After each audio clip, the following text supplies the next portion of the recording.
Hey guys and gals, Tony here, CCxRC, and I am super excited about what we have on the bench here today. It is the Traxxas TRX-4. It is the Land Rover Defender. It's the D110 body styling, which I'm super stoked about. It's like the 4-door. So I've got the D90 over here on the shelf with the RC 4-wheel drive body on a Gmade. It doesn't drive that well, and so I'm excited about having this.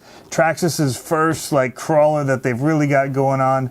That's in the scale kind of world like this, and so I'm super excited to take a look at it with you guys and see what we have under the hood. So let's go ahead and let's get this thing opened up and let's take a look at it. Alright guys, we're going to go handheld so we can look around this box here for you. The TRX-4, it is still in the shrink wrap. You can see the shine. They're showing off their portals right here on the front. The Defender, they've got the branding of the Land Rover right there on the top. If we look here, it shows us what we get in the box as far as the controller, the XL5 LiPo 3S capable ESC, their Titan 21 turn motor, it's a 550 can, some tools, your manual. We'll see all this when we pop it open.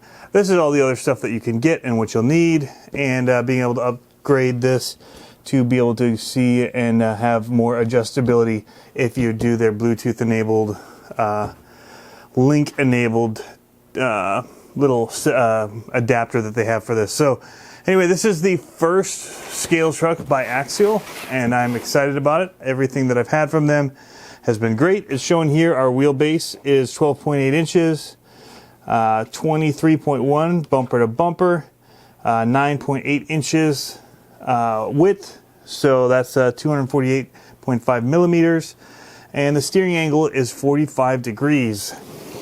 Here's where it's showing what the old straight axles used to look like right here, and where that would push through into the wheel. And so your ground clearance, they say, is that you need an inch taller tire, so it'd be a ½ inch on each side in order to get the clearance that we're getting here with this new portal axle, which is really cool. They've got the T-Lock, it's remote control locking differentials, really awesome.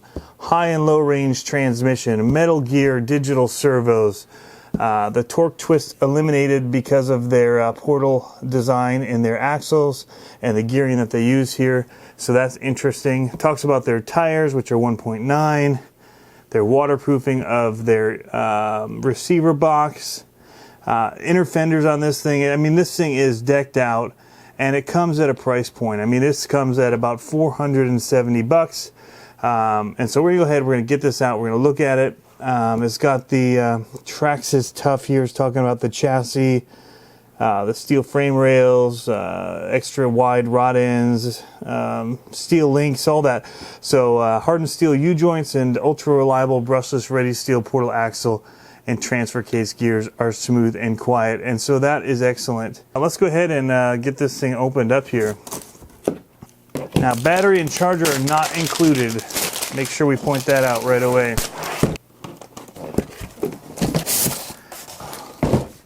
Like so. We're gonna go ahead and take a look at everything that comes in the package here, starting with our manuals. And so this is kind of a what to do if it breaks. This is going to show you parts, diagrams here for how all of that goes together. Man, that transmission looks like quite a bit going on in there. Stickers, some kind of extra brace or support here. Not sure what this is for yet. Alright, so let's quickly look at the controller that comes with this. It's a top qualifier, Traxxas 2.4 gigahertz. I like that it doesn't have any antennas on it that are visible. It takes 4 AA batteries, which is nice. I love it when there's not very many batteries required in an RC. So thank you for that, Traxxas. It's got steering trim here. That's the one physical knob that doesn't require reading the manual and going in depth. But there's a menu and set button here and a multi-function knob. And you can go through so many sub-menus to be able to reverse your throttle, reverse your steering, to be able to adjust your throttle trim.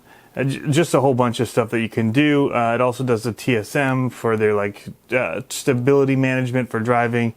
And one of the things that this one also does is if you hit set while you're driving, you get a speed. It's got cruise control, so you hit that set and it'll lock in the cruise control, and then you can use this multi-function knob to be able to dial in the speed that you want. So that's kind of nice. You've got your neutral here. I usually keep it at 50-50, but there's a 70-30 option as well. This is going to be to switch your gear from high to low gear. And then this switch on the top is going to be to lock your diffs. So all the way back is open diff. If you click it one into the middle, that's going to lock your front diff. And if you click it all the way forward, it's going to lock both your front and your rear diff. So you'd want to use that if you really need some good traction control.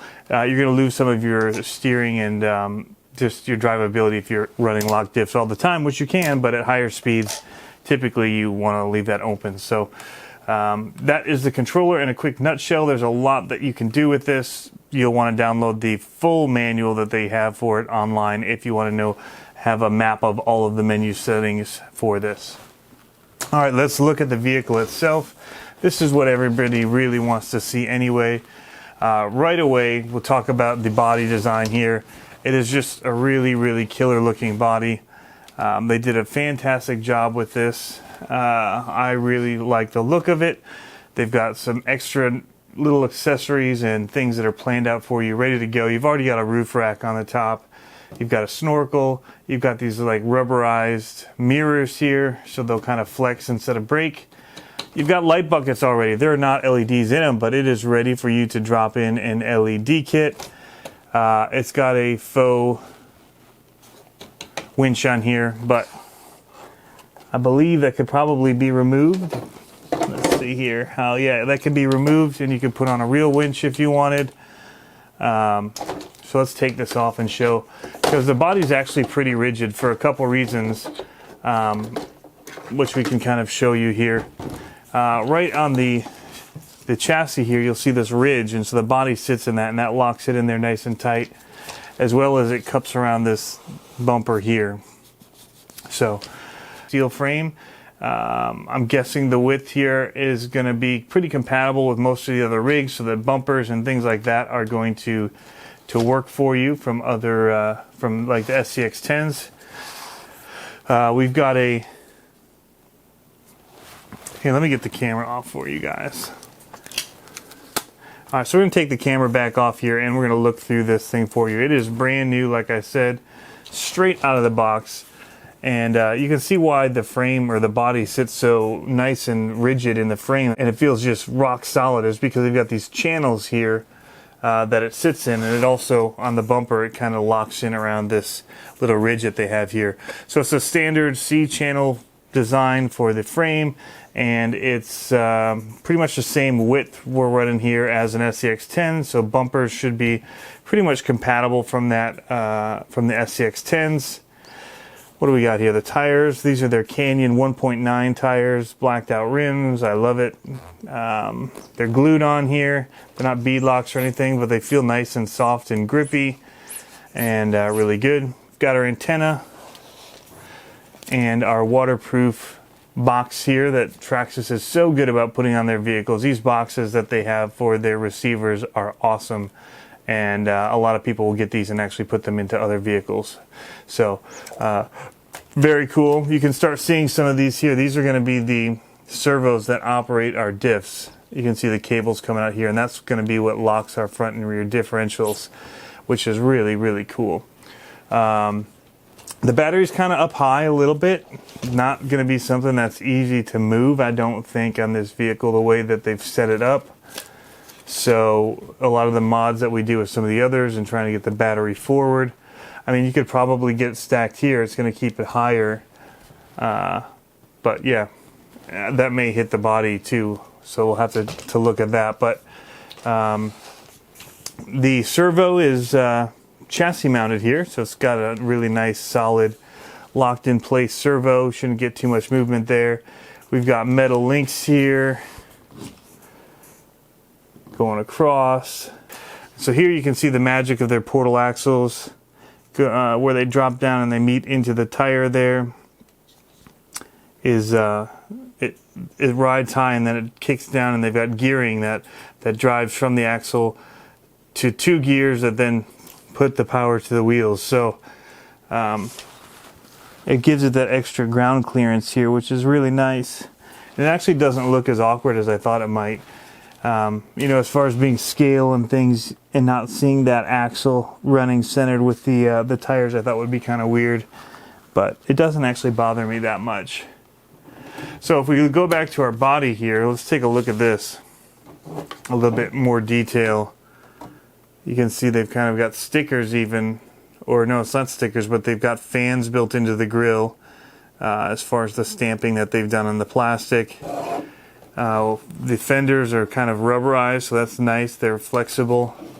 We've already got in here some wheel wells, which make it look nice and scale.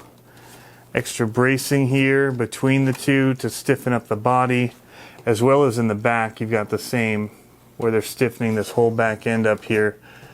What else do we got? So the actual Lexan feels pretty decent. Of course they've whited out the whole inside, which is great. So actually getting lights in here will be a little bit more difficult than I thought with this plate like it is, and this fender.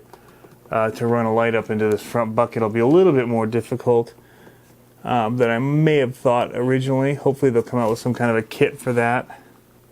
The rear ones actually look like they're actually ready to go to put in a light kit. So that one looks a little bit easier to work with. But up front, I'm not really seeing a quick and easy way to run lights up there. Of course, you know, you can modify it, you can cut little holes and it'll be just fine. So seeing a little bit of imperfections here on my fender because of it being rubber, and in the box it got a little bit warped. I don't love the little sticker gas cap. I mean, that's just being picky, but the back end's great. They've got some more scale details with the gas cans. We've got our actual working extra spare tire here and the little jack all mounted on. Looks great. The roof rack would be pretty easy to hide away these body clips that stick out of the top. Unfortunately, the ones on the hood aren't so easy to mask. Maybe, I guess you could put stuff on the hood of the truck to kind of mask that a little bit. But let's keep looking at the truck. The shocks are really, really plush. Feel good.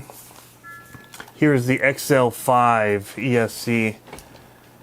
These work well. We've got another servo here. So we've got 4 servos in total. And so this one is going to actually operate our high and low gear on the transmission, which is tucked in here underneath this battery tray, which I believe is an interesting little design here that they've got, where it flips to be able to take 2 different size batteries. So it changes height based on how you flip this, if you're running 3S or 2S. So that's kind of slick. Don't have to worry about that balling out. Now, the one thing that'll be interesting with that setup will be if you've got the pins on the top of your batteries and how that's going to want to work in that. It should be fine, I guess, if you kind of get through it and then your pins over. I don't know. We'll see. We'll see how that works. Not a real complaint point. Really not seeing anything that I'm griping about so far with this until we run it maybe. We've got 4-link on the bottom here. Plastic drive shafts here. These will be upgradable probably very easily. Swapping out with some others. Axles, of course, are going to be more difficult to swap out if you wanted to get something metal that worked with this. I'm sure that a lot of stuff's going to be coming. I wonder how many people may switch out these axles for something more traditional. We'll see how all of this plays out over time as we're using these on the trail. But I mean, the idea of it is pretty good with the ground clearance, but I mean, that's also kind of part of the fun in lining up your tires and stuff to go over things, and the scale realism of it. So we'll see what they say about that, and how they perceive these in the competitions, if there's going to be any types of rules or points knocked down for having these axles. I'll be curious to see how the scale community accepts this vehicle. So I love the looks of it, and for what I want to use it for, it's not competition. I think it's going to be an awesome truck. So I can't wait to get it out on the trail. You can see the roll cage here. This is all plastic. On my other one over there, it's all metal and it's heavy and weighs it down. And so this one should be more capable. It does seem to stand and ride high when you look at it. So hopefully it won't be too top heavy. But it feels really, really soft in the suspension, really fluid and smooth. And so I can't wait to get it on the trails, guys. I'm super stoked. See here, you got your toe clips, hooks on the front.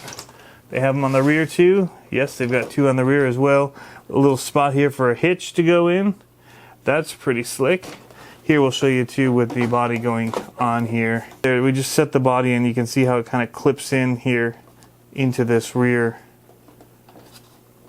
bumper, and that kind of helps really lock it in place. It feels nice and snug and tight on that.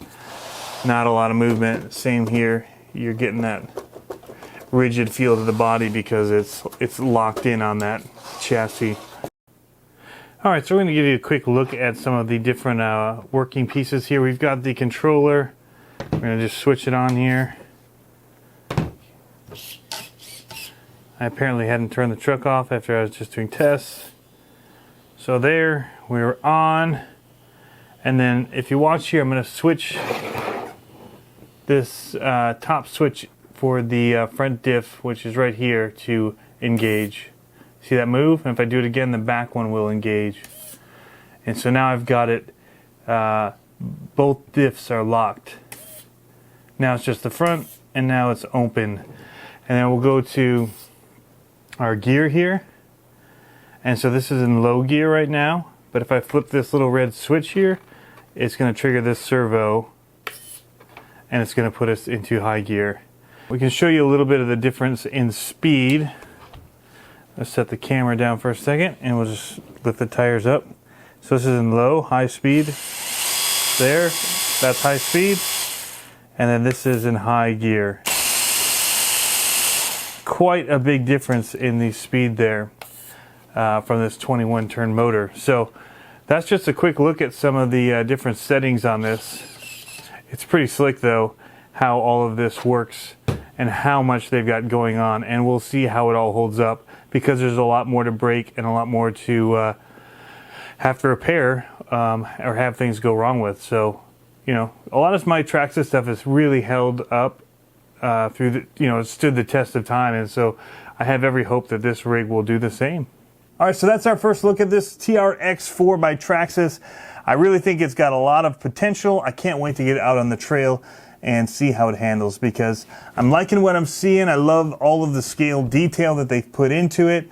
I do wish that maybe these had been like a different type of window and you could have seats and people in it, and maybe there'll be clear bodies that we can get later where we can leave this opened up and we can put in custom seats and all that kind of stuff to really scale it out. But it's already got the rack here on the top, and it's got the snorkel and the fenders and the mirrors and all of this like bling that they've put on it. And so it's just really, really sharp looking. And it's longer than I thought it was going to be. It's bigger overall in size than I thought it was going to be. It's longer than your standard CCx10.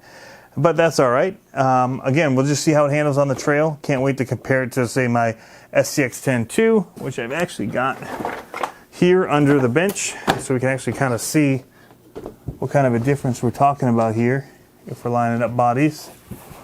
So it's actually pretty close. Now the wheelbase, if we're looking at wheelbase, that's what's different. So bumper to bumper on these is pretty close. It's going to be in the wheelbase that you're going to see. This is a little bit longer. So overall, the trucks are pretty similar, I guess, in size. All right, so here we have it. You can see that this tire's out about another ½ an inch, so it's a little bit longer than the CCx10-2. Taller, just kind of feels larger in general, although it's not really that much larger. It is definitely taller, even though the tires are the same height, this body, and then with the rack and everything, it just makes it sit taller. But weight-wise, it's substantially heavier because of all the plastic and the molding that they've done with this. So it'll be just interesting to see how it handles, if it feels top-heavy, if it's going to want to tip. And so we're going to be kind of taking it on the trail and kind of getting a feel for how it drives and how it handles on the trails, and if it's going to be as capable as this truck, which is an unstoppable rig, this SCX-10-2. I love it on the trails, and so we're going to be getting it out as well very soon, and doing kind of a side-by-side with some of these, driving them both just to kind of remember, you know, having just driven this, then what this feels like, and kind of feeling the difference between them. So that's what's coming, guys. Thanks for tuning in. As always, Tony here, CCxRC. Have fun RCing, guys, and we'll see you next time.